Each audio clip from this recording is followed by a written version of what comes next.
বেগম রোকেয়াকে জানা, আমরা মাধ্যমিক পর্যায়ে যখন রোকেয়াকে পড়েছি, একটিমাত্র প্রবন্ধ পড়েছি আমরা। তো সেই প্রবন্ধ পঠন পাঠনের সারমর্ম যতটা না বুঝেছি মাধ্যমিক পর্যায়ে, বিশ্ববিদ্যালয়ে ভর্তির পর যখন বেগম রোকেয়ার নামেই একটি বিশ্ববিদ্যালয়ে ভর্তি হলাম, রোকেয়ার যে পড়াশোনা, রোকেয়ার যে কথা, সেই কথাগুলো আমাকে তখন নতুনভাবে আন্দোলিত করেছে। আমি যখন অর্ধাঙ্গী প্রবন্ধ পড়েছি তখন তার মর্ম যতটা না বুঝতে পেরেছি, বিশ্ববিদ্যালয়ে এসে বুঝেছি যে রোকেয়া আমাদের পার্টনার যারা বেটার হাব তাদেরকে অ্যাড্রেস করতে বলছেন অর্ধাঙ্গ বলে। একদম আমাদেরকে, আমাদের পার্টনারদের সহধর্মিণী হতে বলছেন, সহকর্মী হতে বলছেন। তো এগুলো, এই শব্দগুলো খুব নতুনভাবে খুবই উদ্দীপনা তৈরি করেছে, আগ্রহ তৈরি করেছে, এবং শিক্ষা সম্পর্কে যে কথাগুলো বলেছেন সেগুলো আমাকে ভীষণভাবে আন্দোলিত করেছে।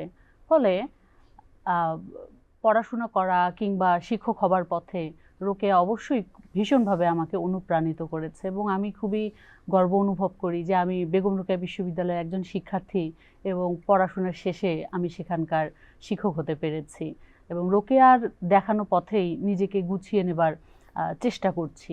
তো রোকেয়ার কোন ধরনের চিন্তা ভাবনা কিংবা কি ধরনের শিক্ষা দ্বারা আমি অনুপ্রাণিত হয়েছি? রোকেয়া যখন বলছেন যে নারীদেরকেই জেগে উঠতে বলছেন, ওই সময় রোকেয়া যে সময় থেকে লেখালেখি করেছেন তারও আগে 1864 1867 এই সময়ের ভিতরে জ্ঞানদানন্দিনী দেবী, কাদম্বিনী দেবী, তারা কিন্তু তাদের বাড়ির যে পরিবেশ, সেই পরিবেশ থেকে বেরিয়ে এসে সামাজিক বাধাকে উপেক্ষা করে তারা কিন্তু ঘোড়ায় চড়েছেন, হাই হিল জুতো পরেছেন, ফ্রান্স থেকে টেইলর নিয়ে এসে নতুন ধরনের ব্লাউজ পরার প্রচলন শুরু করেছে। ফলে রোকেয়া যে শুরু করেছেন বিষয়টি এরকম নয়, আবার এটি ভীষণভাবে প্রযোজ্য যে ইংরেজি শিক্ষা বা ইংরেজ শাসনের প্রতিষ্ঠার ফলে, রেনেসাঁ সংঘটিত হওয়ার ফলে আমাদের এই অঞ্চলের যে সকল মানুষ খুব দ্রুত ইংরেজি ভাষাটাকে গ্রহণ করেছে, তারা অর্থনৈতিক এবং সামাজিকভাবে অনেক বেশি এগিয়ে গিয়েছে।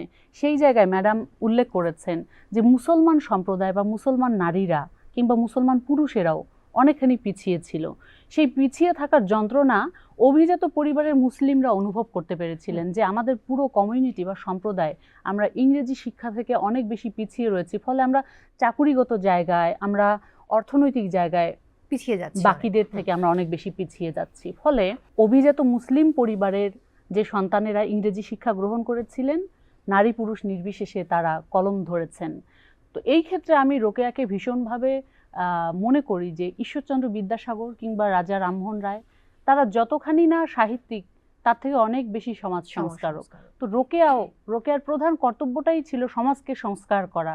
কোন সমাজকে সংস্কার করা? যেই সমাজে বৈষম্য রয়েছে, যেই সমাজে পুরুষের থেকে নারীরা অনেক বেশি পিছিয়ে রয়েছে, সেই সমাজে সমতা রক্ষার জন্য রোকেয়া আহ্বান জানিয়েছেন, বৈষম্য নিরসনের জন্য আহ্বান জানিয়েছেন। রোকেয়া এমনও বলেছেন তার প্রবন্ধে যে আমরা যদি সমান হতে চাই তাহলে আমরা কিসের সমকক্ষ হব?